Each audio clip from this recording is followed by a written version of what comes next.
Hey everyone, welcome back. Today we're going to dive deep into something that I think a lot of you are going to find super interesting, especially the guys over 50 out there. We're talking about boosting testosterone naturally. You know, and it's not even just about, wanting to feel younger or whatever. It's about some of those like nagging changes that you might be experiencing. Like you're not as energetic as you used to be, or you're having some mood swings, or even, libido is down. And a lot of people, they just think, oh, I'm just getting older. But there's actually a lot you can do about it. I know, right? That's exactly what we're talking about. So for today's deep dive, we're looking at a YouTube video by Barbara O'Neill. And she really gets into some of the practical ways to revitalize testosterone. And right out of the gate, she throws out this statistic that blew my mind. She says that 40% of men over 50 struggle with low testosterone. That's a crazy number. It is a really high number. And it's important to understand that, it's natural for testosterone to decline as men age, but that shift can really impact a lot of things, energy levels, mood, libido, all sorts of things. So it's not just me. Yeah. Okay, good to know. So O'Neill, she goes on to list some of the key symptoms. And honestly, some of these were kind of surprising to me. Yeah, a lot of men don't even notice the symptoms, or they just think, oh, it's just part of getting older. But things like low sperm count or erectile dysfunction, even prostate problems, these can all be signs of a hormonal imbalance. It's really important to pay attention to your body and not just ignore these things. That makes a lot of sense. Yeah. So if we think this might be going on, where do we even start? O'Neill talks about zinc a lot, which at first I was like, zinc? Seems a little random. It might seem surprising, but zinc is actually really important for testosterone production. And if you're deficient, it can lower your levels by up to 50%. Wait, 50%? Seriously? So what are we supposed to do? Like just eat more zinc, I guess? What does she say? Well, one of her recommendations is actually pretty simple. She says to eat pumpkin seeds. Just a quarter cup a day can make a big difference. Pumpkin seeds? Really? Okay, well, maybe I should stock up on those. Roasted, of course. Of course. Roasting them definitely brings out the flavor. Okay, now this one's a real head-scratcher, cholesterol. Aren't we supposed to be avoiding that? But O'Neill says it's actually super important for hormone production. I'm so confused. It's true, cholesterol has gotten kind of a bad rap, but it's actually an essential building block for a lot of our hormones, including testosterone. The key is to make sure you're getting it from healthy sources. Okay, so it's not all bad cholesterol. So what are some of these good sources? She mentions eggs, right? Yes, especially egg yolks. They're packed with cholesterol and vitamin D, which also plays a role in testosterone production. All right, so Sunny Side Up is back on the menu. What else does she recommend? Shellfish, especially oysters and shrimp, they're a great source of both cholesterol and D zinc. Wow, a double whammy. Okay, so we've got pumpkin seeds, eggs, shellfish. This is starting to sound like a pretty tasty way to boost testosterone. Anything else we should add to the shopping list? O'Neill has a few more tricks up her sleeve. Let's dive into those. Yeah, let's hear it. What else can we do to support our testosterone naturally? Well, she recommends eating Brazil nuts. Just one a day can give you a big selenium boost. Brazil nuts, huh? I do like those. What's so special about selenium? Well, selenium is really important for protecting the testes and even boosting sperm quality. And there's even research from Harvard to back this up. Okay, I'm sold on the Brazil nuts. What else is on our list? Next up is maca root. It's an adaptogen, which means it helps your body adapt to stress and balance hormones naturally. And while it doesn't directly boost testosterone, it can increase libido and energy levels. Interesting. So it's more about overall hormonal balance and vitality. Exactly. And then there's cacao. It's a great source of magnesium, which is super important for hormone regulation. Plus, it's loaded with antioxidants that promote healthy blood flow. So more of an excuse to eat dark chocolate. Yeah. I like it. Anything else she recommends that we might already have in our kitchens? She also mentions garlic, not just for keeping vampires away. Uh-huh. Seriously, though, what's so great about garlic? Well, garlic can help to lower cortisol, which is the stress hormone, and that can indirectly support testosterone production. Ah, so it's about managing stress as well. Exactly. And last but not least, there's Greek yogurt. It's a great source of protein and zinc, both of which are beneficial for muscle growth and hormone production. So picture this. You've got a smoothie with Greek yogurt, maca powder, pumpkin seeds, maybe some cacao nibs in there. That's like a testosterone-boosting super smoothie. I like the way you think. It's amazing how many simple and natural ingredients we can add to our diet to support our overall health and well-being. Right. But before we get too excited about all this delicious food, O'Neill brings up something I think is important to talk about, the problem with plastics. Ah, yes. That's a really important point. She argues that a lot of plastics contain chemicals that can mimic estrogen in our bodies and disrupt our hormonal balance. These are known as xenoestrogens. Xenoestrogens. Ugh. Sounds kind of scary. So how do they even work? Well, you see, estrogen has this particular molecular structure called a phenol ring, and this ring allows estrogen to bind to certain receptors in our cells. Okay, and the problem is that some chemicals in plastics also have this phenol ring. Exactly. And so they can bind to those same receptors, essentially tricking our bodies into thinking they're getting a dose of estrogen when they're not. And this can really mess with our hormonal balance, including testosterone. So what can we do about it? Are we doomed to live in a world of plastic and hormonal chaos? Not at all. There are some easy things we can do to minimize our exposure. Like what? Give us the good stuff. What can we actually do? One of the simplest things is to switch to stainless steel or glass containers, especially for storing and heating food. O'Neill really emphasizes that heating food in plastic is a big no-no because the heat can release more of those chemicals. So maybe it's time to ditch those old Tupperware containers and invest in some nice glass ones. Exactly. It's a small change, but it can make a big difference in the long run. I love that. Okay, so we talked about food. We've talked about plastic. Now for the grand finale, O'Neill introduces a solution that really piqued my curiosity. Something called his yam cream. Have you heard of this? I have. It's a cream made from wild yam extract, specifically designed for men, and it's thought to support testosterone levels and enhance overall masculine vitality. Wild yam, huh? Sounds pretty natural.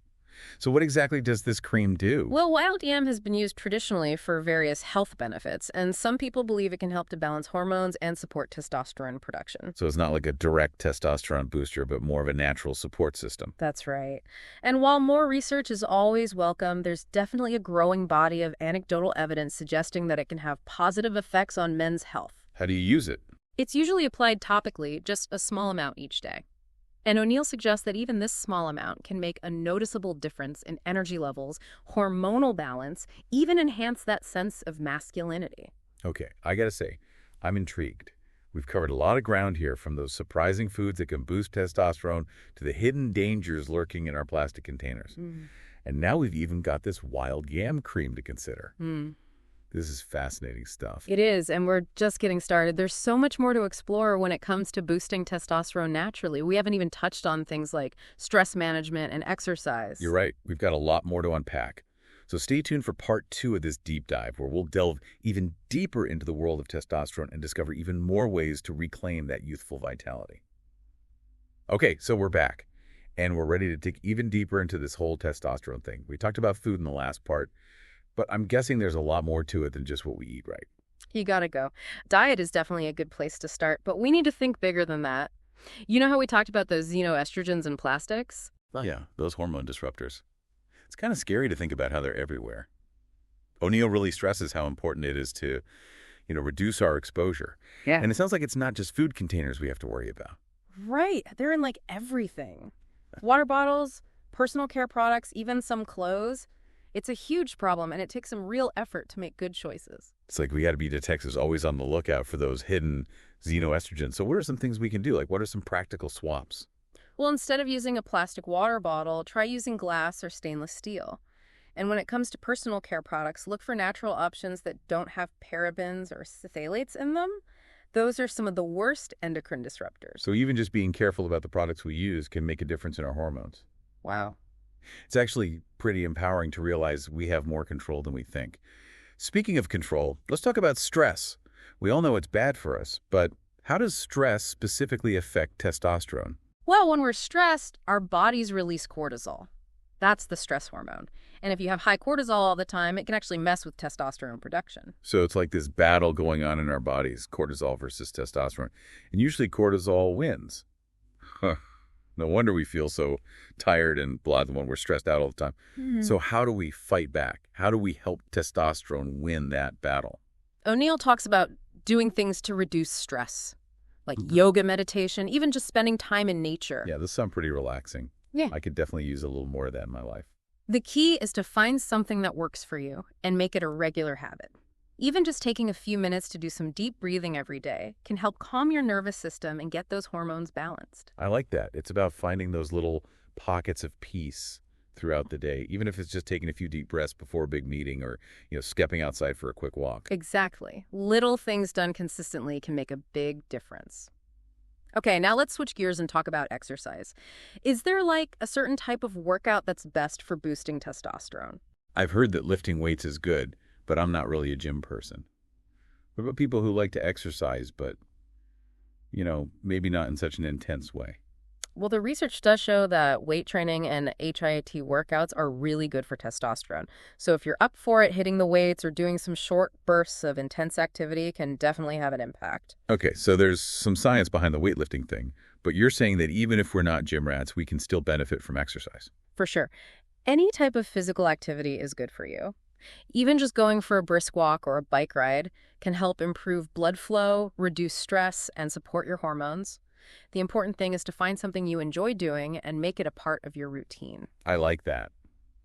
It's not about punishing ourselves with crazy workouts. It's about finding ways to move our bodies that we actually look forward to. And consistency is what matters, right? Exactly. And always remember to listen to your body. Don't push yourself too hard too quickly. And it's always a good idea to talk to your doctor before you start any new exercise program. Good advice. Okay, so before we wrap up this part of our deep dive, I want to talk about something that's super important but often overlooked: sleep. We all know we need enough sleep to stay healthy, but what does sleep have to do with testosterone? It's kind of a two-way street. Lack of sleep can lower your testosterone, but low testosterone can also make it harder to fall asleep and stay asleep. Oh, wow. So it's like a vicious cycle. I've definitely noticed that when I don't get enough sleep, I feel way more sluggish and my mood is all over the place. Could that be related to testosterone too? It's definitely possible. When we sleep, our bodies repair themselves and produce important hormones, including testosterone. But if we don't get enough quality sleep, our hormones can get out of whack. So those late nights and early mornings might be doing more damage than we realize. Not just making us feel tired, but messing with our hormones too. That's why it's so important to prioritize sleep. Not just for feeling rested, but for keeping your testosterone levels healthy. Try to get 7 to 8 hours of good sleep every night. I know it's easier said than done for some people, but it's definitely something to strive for. So to recap, we've talked about how to reduce our exposure to those xenoestrogens, how to manage stress, the benefits of exercise, and the importance of getting enough sleep. All these things can have a positive impact on testosterone. It's amazing how it all ties together. It really is. It's all connected. But there's one more piece of the puzzle that we need to talk about, the psychological side of all this. Ready to explore that? Absolutely. Let's dive into the final part of our exploration and see how our mental and emotional well-being plays into the testosterone equation.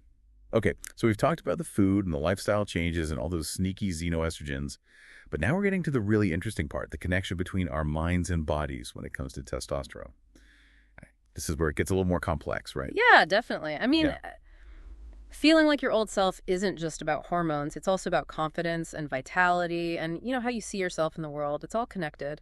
It's like how when you feel more energetic, you end up actually doing more, and then that gives you even more energy, like a positive feedback loop. But I guess it can go the other way too, right?